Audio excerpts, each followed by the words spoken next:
Hello, in my last class I discussed the diode and silicon control rectifier SCR or thyristor. The two important parameters for diode that are to be used in high frequency circuits are, one is reverse recovery time TRR and the reverse recovery charge or the peak of the reverse recovery current. Now what is reverse recovery time? Is the time between the negative zero crossing of the current to 25% of the peak of the reverse recovery current. See, it's here. So TRR is time between the negative zero crossing to say 25% of IRR, peak IRR. Okay. And reverse recovery charge is the area, the shaded area here. We are assuming that this is a triangle, area of the triangle. IRR to TRR divided by 2.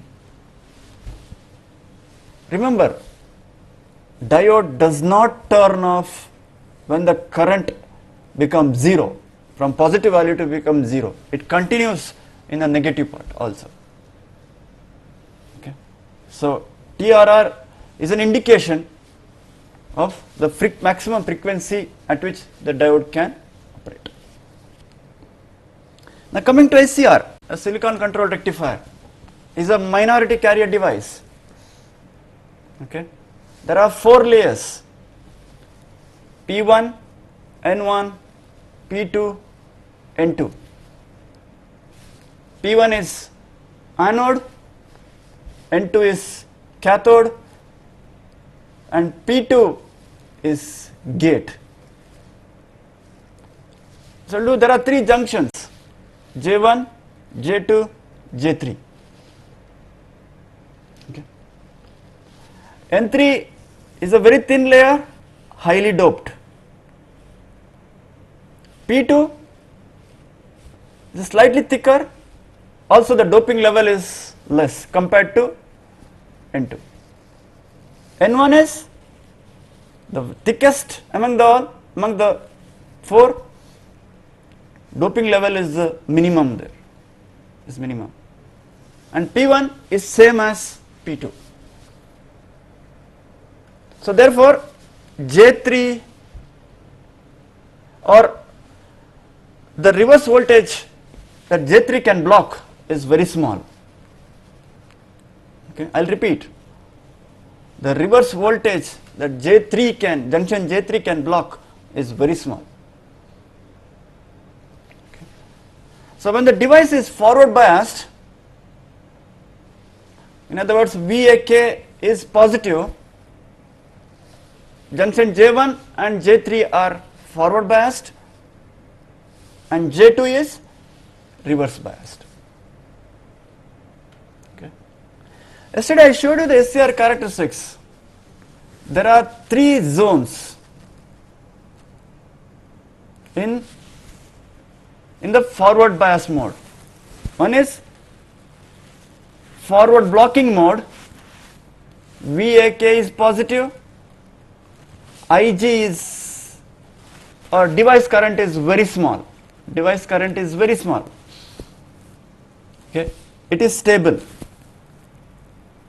See here. From P to Q is a forward blocking mode. A very small current that is flowing is a leakage current. Okay. So if IG is 0 and if the applied voltage is higher than the breakdown voltage of junction J2, okay, that is VBO, appears across junction J2. J1 and J3 are forward biased. Okay. Device goes into conduction mode. Which path it takes? It takes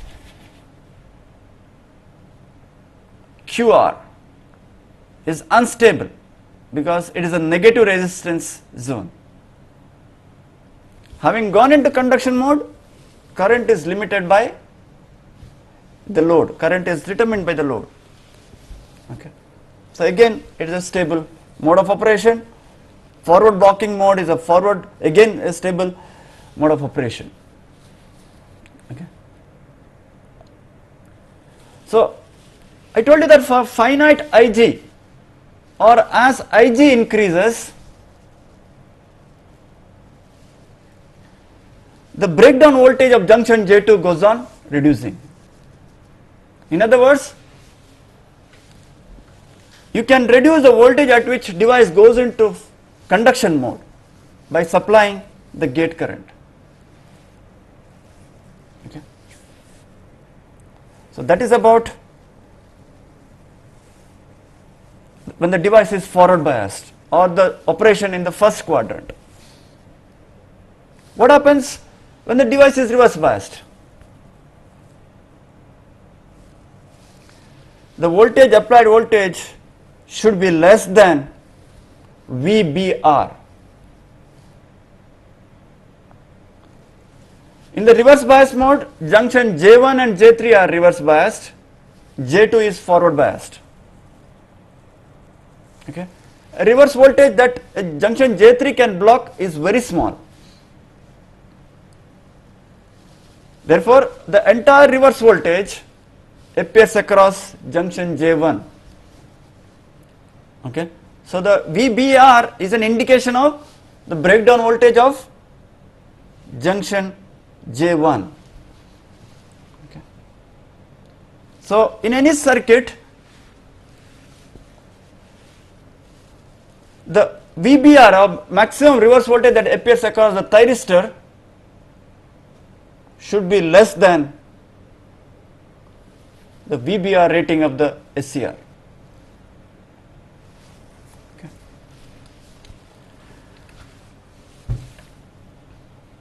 Okay. Now, I started explaining two transistor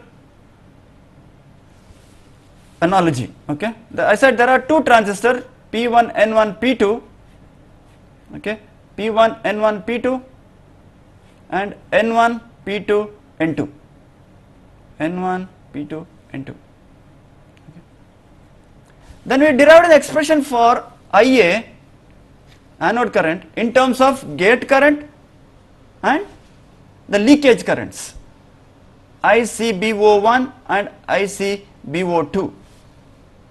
What is ICBO1?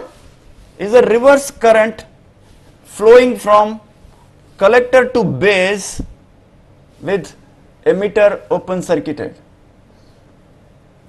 These aspects we have studied in a transistor course. Okay. Is the ICBO is the reverse current flowing from collector to base with emitter open circuited. Remember, it is a very strong function of temperature. It increases with temperature. It could approximately double for every 10-degree rise in the temperature. Okay. See, ICBO1 increases with the temperature. What are alpha 1 and alpha 2? They are common base current gain, approximately equal to IC divided by IE. Okay. Alpha increases with IE. So what happens for a transistor T1? Alpha 1 increases with IA. Why IA? IA is nothing but the emitter current of transistor T1. Similarly, alpha 2 increases with the cathode current of the thyristor. Why cathode current of the thyristor? It is the emitter current of transistor T2. Okay. What is the relationship between anode current and the cathode current of the thyristor? Cathode current is the sum of anode current plus the gate current. Yesterday we have derived that equation. See here, IE1, the emitter current of transistor T1 is the anode current itself. IE2, the emitter current of transistor T2 is the cathode current, that is the sum of IA plus IG. This we have derived yesterday. Okay. Now what happens with a finite IG? A pulse of current is applied to the gate circuit. If Ij increases, Ia also increases. Here is the expression, Ia is equal to alpha 2 into Ig plus ICBO1 plus ICBO2 1 minus alpha. So if Ij increases suddenly, Ia increases. Okay. Now if Ia increases, alpha 1 increases. I will repeat, I said alpha increases with IE, the emitter current. The emitter current for upper transistor is nothing but the anode current, IA. Okay. I told you that if Ij increases, Ia increases. This is from the expression that we have derived yesterday. So therefore, if Ia increases, alpha 1 increases. If Ia increases, alpha 2 also increases, because the emitter current of transistor T2 is the sum of Ia plus Ig. So if this current increases, alpha 2 also will increase. So increase in alpha 1 and alpha 2 will further increase Ia. See, this is this expression.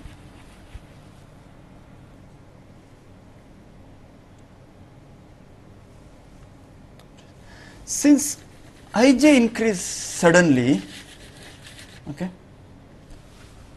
that increases Ia. Okay.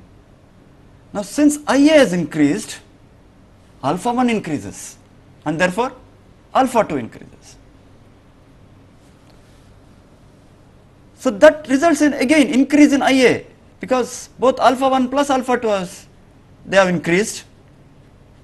Denominator decreases, therefore Ia increases. This is some sort of a positive feedback. Okay. So initially, because Ig is increased, Ia increases. Ia increases will result in increase in alpha 1 and alpha 2. That again increases Ia. Some sort of a positive feedback. You would have studied in your control theory class. Only maybe in oscillators we use this positive feedback. Almost all the other systems we use negative feedback to stabilize it. Okay. So therefore, due to the positive feedback, a small Ig will result in a large Ia here, the anode current. So when alpha 1 plus alpha 2 approaches 1, because the equation says Ia becomes infinity, of course that equation is not valid when alpha 1 plus alpha 2 equal to 1, because the maximum value of anode current is determined by the load. Okay. So hence a small Ig, a gate current, result in large anode current here. Okay. So this is one of the ways to trigger the thyristor. What is the condition? If there is a finite Ig to trigger the thyristor, Ig should be present till the current through the device is equal to or higher than the latching current. Okay. See here, the latching current is, this is the latching current, IL. Okay. Having gone into conduction mode, gate has no control. To turn off the thyristor, the device current should be reduced to a value which is less than the holding current. Okay. And holding current is always less than the latching current. It's like this. Without holding, how can you latch? Okay. So that's the way to remember. Okay. Now what happens if there is a large dV by dt across the device? Okay. You have forward biased the device, a large positive dV by dt is appearing across it. So see this figure, transistor analogy. Now there are junction capacitors. Okay. There is one capacitor between emitter and base of T1, base and again collector of T1 and so on. Now if there is a large dV by dt, Ij2 will increase. Ij2 will increase because of this dV by dt and because of this capacitor Cj2, Ij2 will increase. Now this will result in the higher leakage current ICBO1 and CBO2. Okay. And these currents get amplified by transistor action. Okay. Now if they get amplified by transistor action, and if alpha 1 plus alpha 2 approach 1, device will turn on. Okay. So it is not only a positive Ig will trigger the thyristor. In case if you apply a large dV by dt, a positive dV by dt across the device, it will go into conduction mode without Ig. That is because of the junction capacitance. Okay. So summarizing, when the device is forward biased, device goes into conduction mode if applied voltage is higher than the forward breakover VBO. Okay. If there is no gate current Ig. By positive Ig, also you can trigger the device. Okay. But Ig should be present till the anode current is higher than the latching current. Okay. The third way to trigger the thyristor is a large dV by dt applying across the device. Okay. There is another way of triggering the thyristor also, or thyristor main to conduction mode because of the temperature effect. I told you that ICBO1 and ICBO2, these are a strong function of temperature. They approximately double for every 10 degree rise in the temperature. Okay. So if they increase, they will result in increase in alpha 1 and alpha 2, and in case alpha 1 plus alpha 2 approach 1, Ia increases and device again goes into conduction mode. Okay. There is yet another way of triggering the thyristor, by direct light radiation. See here, I am radiating light in the junction. To this junction, light is being radiated. Okay. Definitely that will increase the junction temperature. So leakage currents will increase, they get amplified, and thyristor goes into conduction mode. Okay. So this method, the last one, is used in high voltage applications, because as the voltage level increases, it may be difficult to pass the gate current through the conventional wires, lead wires. Okay.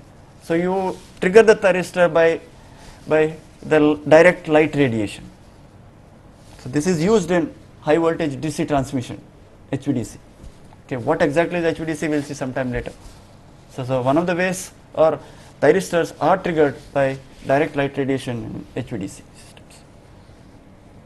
Okay, so that is about various ways of triggering the thyristor.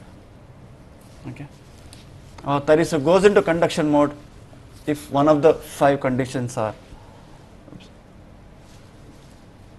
Now what about the switching characteristics? In the forward blocking mode, when Ig starts flowing, immediately device will not start conducting. There is a finite time delay before device current builds up, what is known as the delay time, TD. See here, somewhere at this point a gate pulse is applied. See, there is a finite time only after which the anode current starts increasing. Okay. Again, this current, increase in current is determined by the load, this di by dt, okay, and attains a value given by or determined by the load. Okay. And again, your voltage VAK starts decreasing and attains a very low value, which is approximately say 1.5 to 2 volts. Now what happens if a rate of rise in current is very high? If di by dt is very high, device may fail. Why it will fail? See, during the initial turn on, okay, that occurs, the initial turn on occurs near the gate cathode periphery. Okay. Initially the device was blocking. Okay. Now it starts conducting and it is confined to near gate cathode periphery, and it slowly spreads with a finite velocity to the entire junction. Okay. Now in case di by dt is very high, I told you the conduction is confined to a very small area, gate cathode periphery in the beginning. Current is increasing at a very fast rate. So definitely there will be hot spots or overheating of the junction. Okay. So if there are hot spots, no overheating of the junction,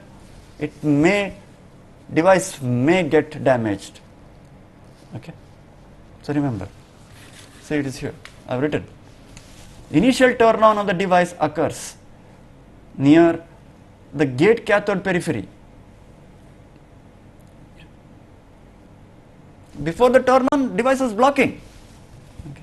And then it spreads with a finite velocity across the entire junction. Okay. Now di by dt is high.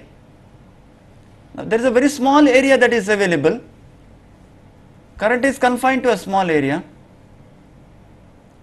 So definitely there will be hot spots or overheating of the junction, and therefore a junction or the device will fail. Okay. So therefore during turn on, di by dt has to be controlled. How to control this di by dt we will see sometime later. Now what happens once the device is gone into conduction mode? J1 and J1 and J3 were forward biased. Okay. J2 was blocking. Okay. Now there's the J2 has the junction, J2 breaks down. Now it is highly saturated with minority carriers. Remember, I'll repeat, J2 is saturated with minority carriers. So it has a very special effect.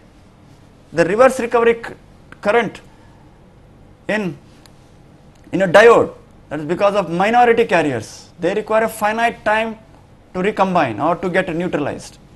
Definitely similar effect will be there in the thyristor. I will discuss it sometime later. Now since J2 is highly saturated with minority carriers, gate has no further control.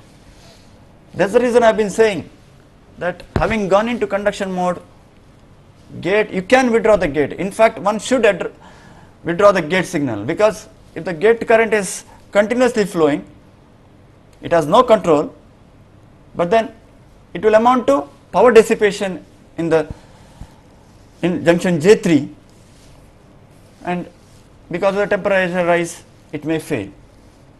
Because it has a maximum power dissipation capability.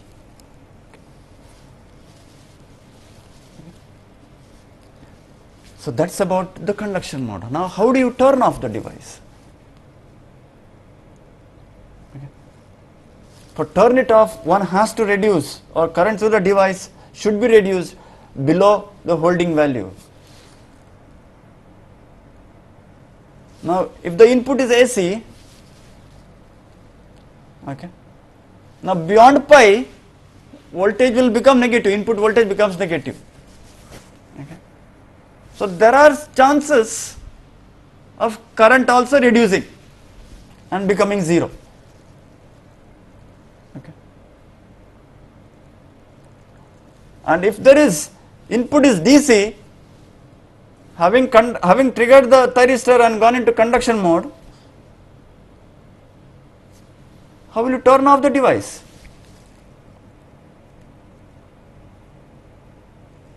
So device can be turned off by temporarily applying a negative voltage with other L and C elements.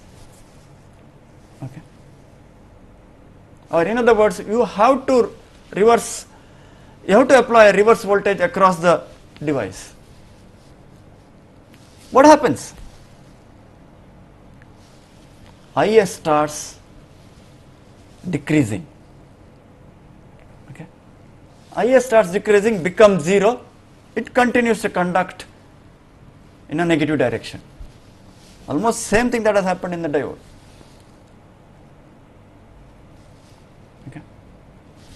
See here, whatever, you can take down this explanation. This is about the turn on process.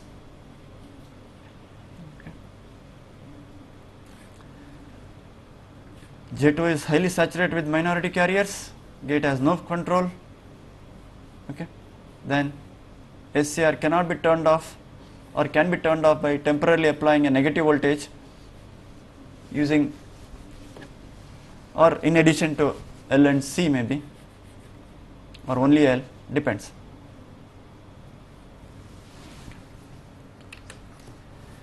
Now VAK is still positive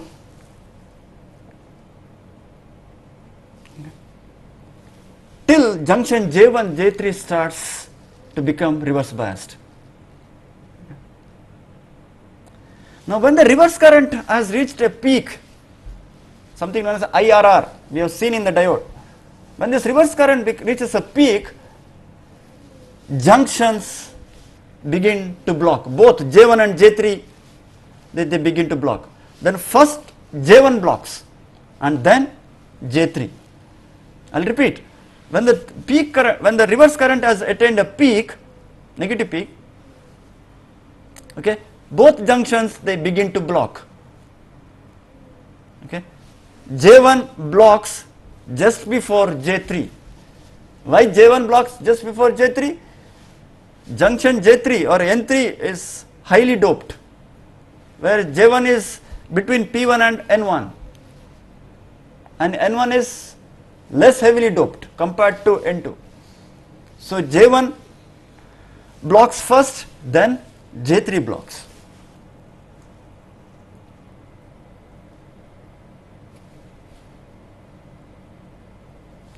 When this happens, reverse current starts decaying.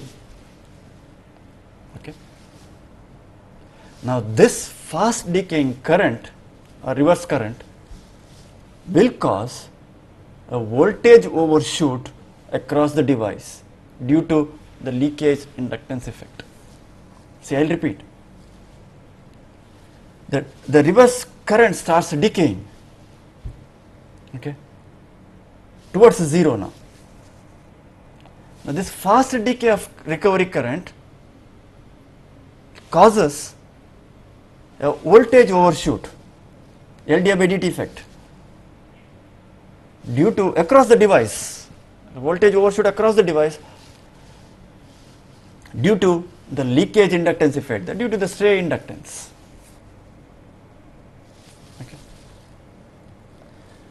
And this reverse recovery current, I said, decays and it attains a very low value. This process is almost the same as the diode. There we had only one junction, here we had two junctions. By the way, J2 is still forward biased. J2 is still forward biased because there were large number of minority carriers. That is the reason gate has no control, having gone into conduction mode. That is what I told you.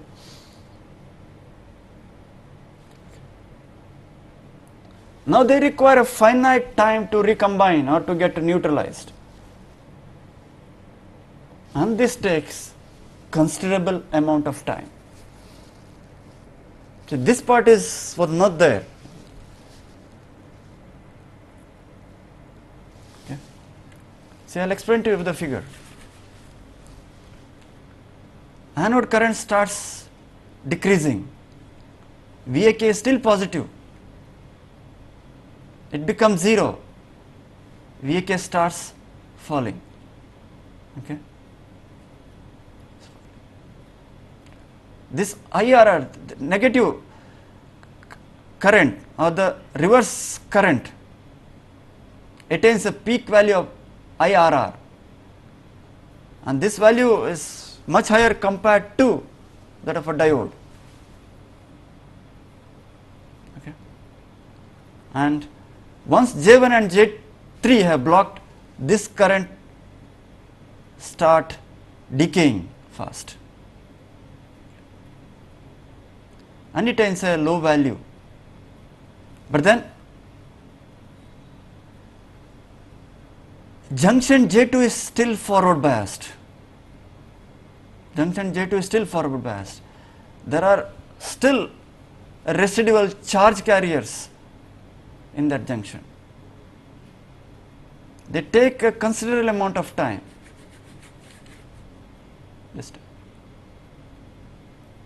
Okay. So therefore, SCR should not be forward biased, or positive voltage should not appear across the thyristor till junction J2 has attained the blocking mode, forward blocking mode. J1 and J3, they have attained the blocking mode. J2 is still forward biased because there are minority carriers. They have to recombine. It takes considerable amount of time. Okay. Till this occurs, or till this process is completed, a positive dV by dt should not be applied across the thyristor, because J2 has not attained the blocking mode. And in case if you apply a positive dV by dt, device will go into conduction mode. Okay. So this is time period TQ. What exactly TQ I will define. Okay. See, at this point I have broken this. This indicates that there is a break, because this time could be significant, and from there onwards a positive voltage or SCR, a positive voltage appears across the thyristor. Now what is TQ? It is the minimum time interval between on state IA current becomes 0, okay. See here, IA current, the anode current has become 0, okay, and the instant when thyristor is capable of withstanding forward voltage without turning on. See, the instant of current becoming 0 and it is capable of withstanding forward voltage without turning on. In case dV by dt becomes positive here and it becomes, if the SCR is getting forward bias somewhere here, it will turn on, because J3 is not attained the blocking mode. Okay. So this has to be ensured. Now what are the important parameters of the thyristor? Similar to diode, average forward current, okay, to assess its suitability with the power circuit. Same thing as in the case of diode. Reverse blocking voltage, same like diode. On state voltage drop to determine the heat sink size. Di by dt during turn on and during turn off. Okay. Why during turn off? You have to apply a negative voltage. You have to reverse bias it. Only, or in other words, forcibly you have to apply a negative voltage across the thyristor to turn it off. Somehow you have to reduce the current. If it happens naturally, it is fine. It may happen naturally sometime later, we will see. In certain applications, current may become 0 and thyristor will turn off its own. And if the input is DC aside, you have to turn it off forcibly. Again, another important parameter is reapplied dV by dt. Okay. See here, these are the ones. Average forward current, reverse blocking voltage to assess the suitability with the power circuit, on state voltage drop, off state current, again these two to calculate the heat sinks or determine the heat sink size. Di by dt turn on or during turn on and during turn off, and reapplied dV by dt. These two are required to design a protection circuit, what is known as a snubber circuit. I will come to that sometime later. Okay. Snubber circuit, which protects the device against di by dt and dV by dt. How? I will explain to you. I square R rating, similar to diode, and again device turn off time TQ to assess high frequency switching capability. Okay. A important parameter. Now, how do I limit di by dt and dV by dt?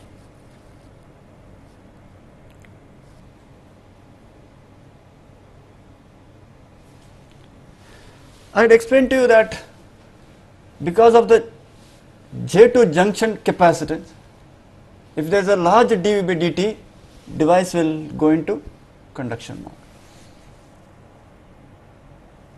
Also, voltage across the thyristor should not exceed its rating, or in other words, device should be protected if there is a spurious spike. That could happen whenever if there is a di by dt and there is always some stray inductance. So, I will repeat, there is always some stray inductance in the circuit, and if there is a di by dt, so L di by dt is a voltage spike that may appear across the thyristor. So, in addition to the normal supply, a large voltage spike could damage the thyristor, because all the devices, there is a voltage limit, there is a current limit, and there is a power limit. I have told you that at any given time operating point should lie within SOA, safe operating area. So, how do I address these two issues, or which passive element will I use to suppress or to control the rate of change of voltage? Naturally, use a capacitor. Can I directly use a capacitor? No. You use a resistor and a capacitor. See, the other day I told you that resistor should be avoided for high frequency. Here it may be required, you have no choice. So, one way to control dV by dt is have a RC snubber, okay, snubber circuit. Okay. Now, it does not allow, we know that capacitor does not allow instantaneous voltage change. Okay. So, what happens when you turn it off? Whatever the current that was flowing, it starts flowing through this circuit. Okay. Assume that initially the thyristor is on, so voltage across this is as low as 1.5 or 2 volts. A current was flowing through the device determined by the load. Okay. Now you want to turn it off. Now what happens? All the current that was flowing starts getting diverted here. Okay. And capacitor starts charging. Capacitor voltage will increase, and that voltage is nothing but voltage across the thyristor. So, by controlling or by choosing suitable value of R and C, you can control the rate of rise of voltage across the thyristor. Okay. See, there are other combinations also. See, here I have used a diode and 2 resistors. Why am I using 2 resistors and a diode here? Now, what happens in this circuit? Now, when you turn on the device again, okay, whatever the charge stored in the capacitor, it will be transferred to the load. In other words, capacitor has to discharge. Okay. So, capacitor will discharge in this way. Now, if there is no resistor, or if the resistor is very small, what happens? The discharging current, in addition to the other current, will flow through the SCR. Okay. See, in addition to the load current, and this could be the reverse recovery current of other devices, again it depends on the circuit configuration. The capacitor discharge current also the device has to carry.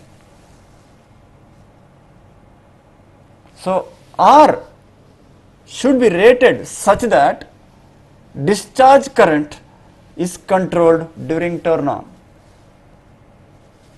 Okay. Discharge current should be controlled during turn on. So, in this combination what happens is, only R1 comes in series during the charging of the capacitor or during the turn off time, okay, during the turn off time, because R2 is bypassed by this diode. So current starts flowing through D1, R1 and C during charging or during the turn off time of SCR, and during turn on capacitor R1, R2 and this way. Okay. Maybe you would like to reduce the current that is flowing during turn on, because we have to control di by dt anyway. So this is this or this, consider as the turn off snubbers. Now how do I control di by dt? I should not allow a fast rise in current through the device. Which passive element will I use? Definitely we need to use an inductor. A small inductor, you connect it in series as shown in this figure. Okay. This will not allow a fast rise in current. Okay. So these two L and RC will protect the device against di by dt as well as dV by dt. Okay. Now how about the gating requirement? I just briefly touch upon these issues. Similarly, there are various types of snubbers or protective circuits. Okay. Now Ig should be present till the anode current is higher than the latching current. That is the essential. I told you that anode and cathode, they come in series with the load. Okay. And gate control element is the gate element. The gate control signal is applied, gate and the cathode terminal. The voltage that is required is very small. Okay. So if you see in the circuit VAK, not during conduction, not during on time, okay, this could be very high, and this is very low. Please, VAK is not during the on time, it is a voltage that is appearing across the thyristor. Okay. In the forward blocking mode or when it is reverse biased, it is completely determined by the circuit here, power circuit. So definitely we need to isolate the control circuit from the power circuit. This is one of the features.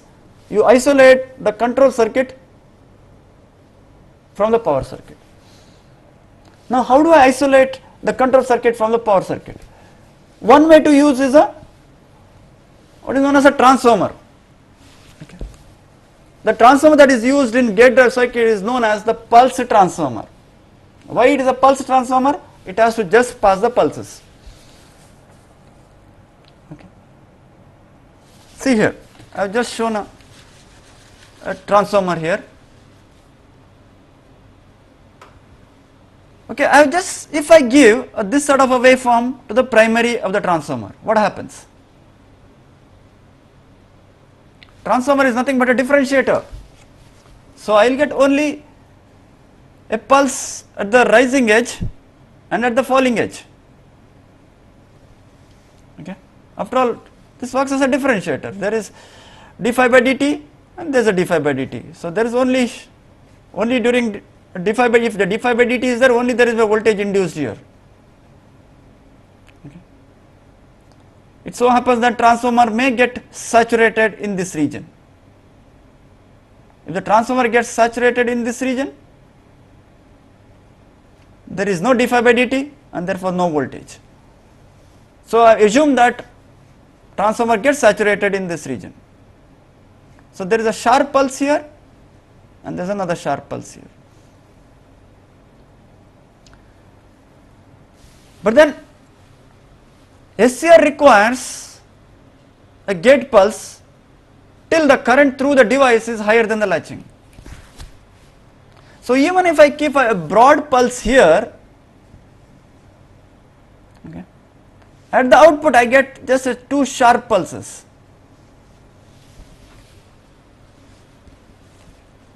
Now how do I address this issue? I have to provide isolation. In order to provide the isolation, I need to use a transformer. Transformer is nothing but a differentiator, okay, for a DC. I get a sharp pulse here and a negative sharp pulse at the falling edge. So even if there is a broad pulse, I get two sharp pulses. That was a negative sharp pulse. That should be blocked, because J3 has a very low reverse breakdown voltage. Okay. So I have to block negative gate pulse, and I have just a sharp pulse in the positive. So what is being done is, instead of having one broad pulse, okay, you have series of pulses. Okay. And use this circuit. So there is a pulse transformer. Okay. These pulses are applied to the base of the transistor. They are very narrow pulses. They are very small pulses. So I am assuming that transformer will not get saturated. So they are reproduced in the secondary, same pulses. See, transformer is an inductive circuit. Transistor is on during this period and is off during this period. When the transistor is on, current starts flowing through the transformer. Okay. So inductive circuit, current, you cannot break the inductive circuit, but then when you open the switch at this point, you have to provide a path for the magnetizing current that was flowing during this period. So you connect a transistor across the inductor. Okay. See, generally a small resistor is also people connect here. I am not connecting a resistor because I am assuming that winding has some resistance. Okay.